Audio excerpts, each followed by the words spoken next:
On est là, les pieds en éventail. Allez, raconte-nous ton histoire.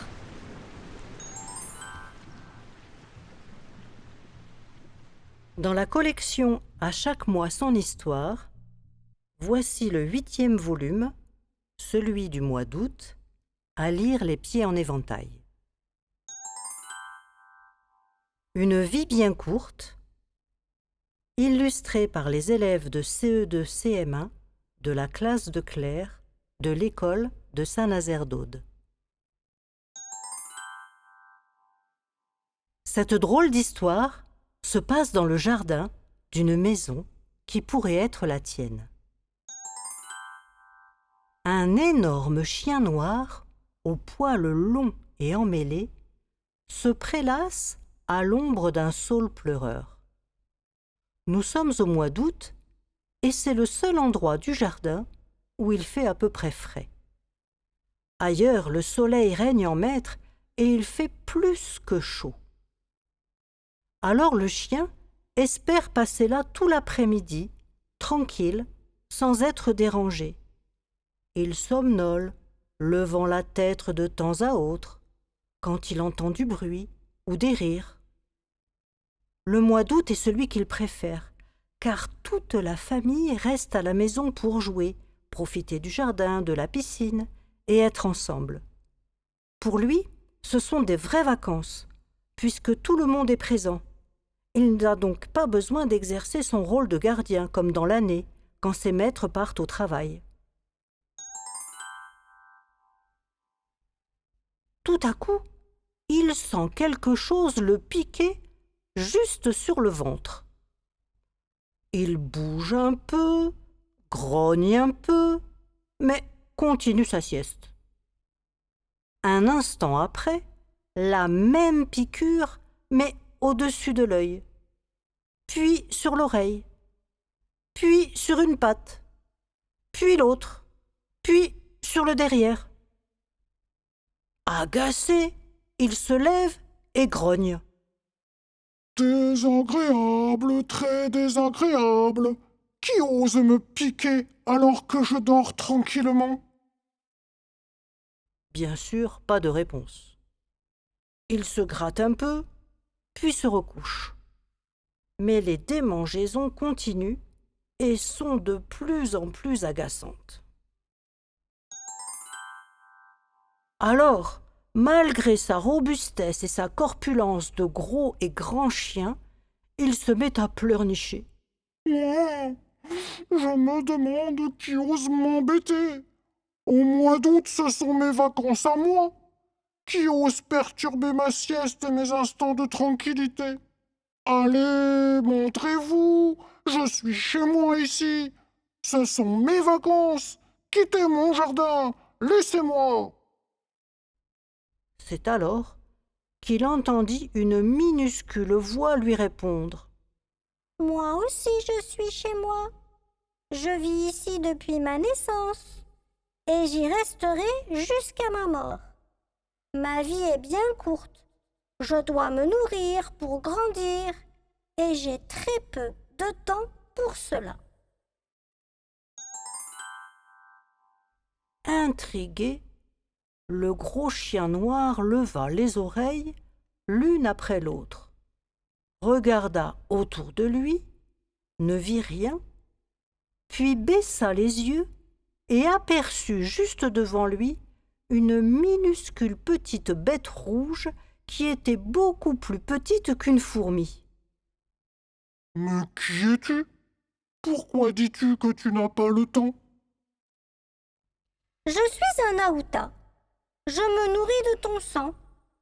Avec ma minuscule bouche, je te mords et c'est toi qui me nourris. Mais bientôt, je te quitterai et je m'enfoncerai dans le sol pour me nourrir des œufs d'autres insectes. Je ne t'embêterai plus. Moi aussi, je suis triste. Avant l'automne, je mourrai, car mon cycle de vie est très court. Je ne vis qu'au mois d'août, et ici, tout est calme. Il ne se passe jamais rien. Je m'ennuie.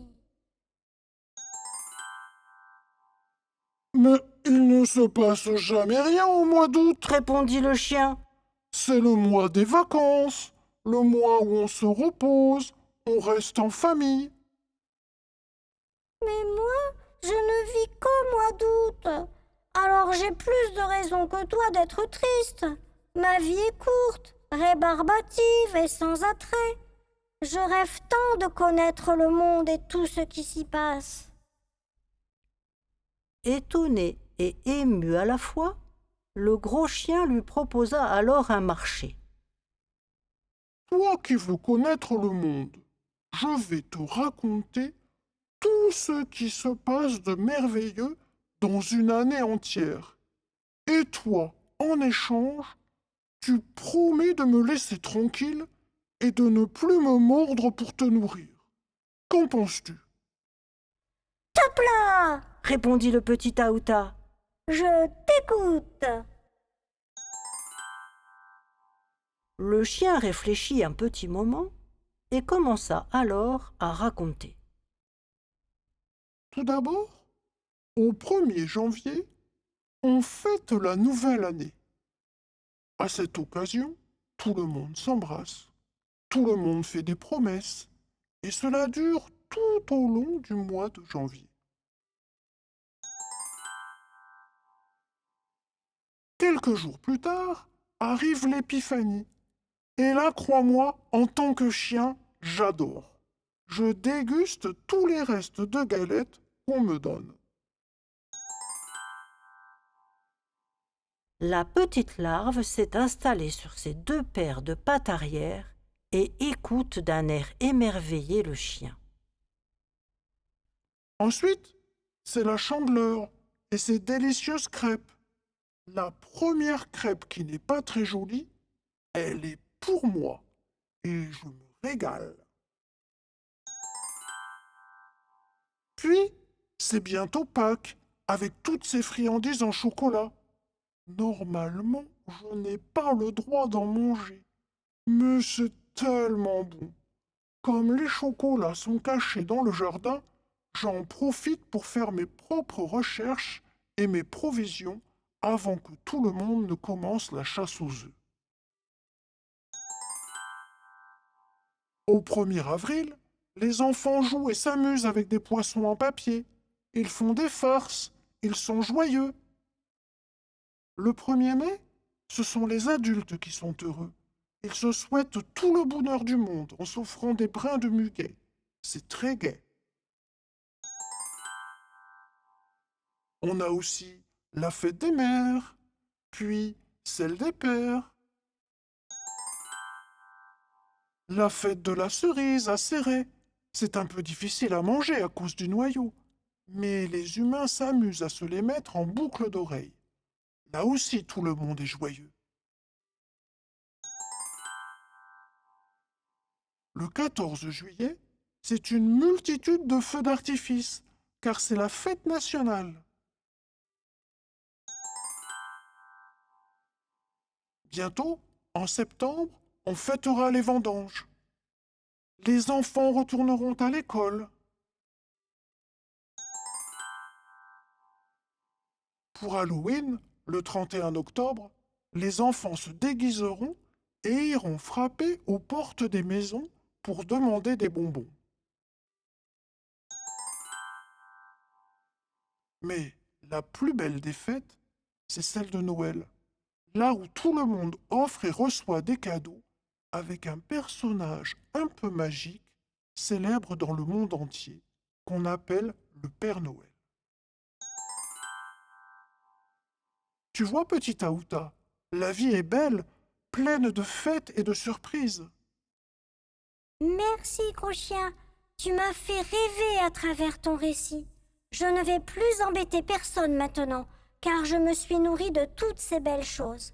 Je vais m'enfoncer dans la terre pour grandir et devenir adulte, comme tous les Aoutas. Je ne t'oublierai jamais. Tu m'as redonné le goût de vivre, même si ma vie est courte. Chacun a son rôle à jouer, et c'est ainsi. Il faut profiter de ce que l'on a et de ce qu'on nous donne. Merci encore. Toi aussi, Si un jour tu rencontres des petites bêtes qui te piquent, dis-toi que leur vie est bien courte par rapport à la tienne, longue, pleine de promesses, de fêtes, d'amour et d'amitié. Et voilà, c'est fini. Si cette histoire t'a plu, abonne-toi et active la cloche.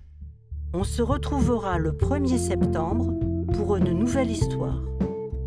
Si tu souhaites me soutenir et acheter le livre, je te laisse le lien dans la description. À bientôt!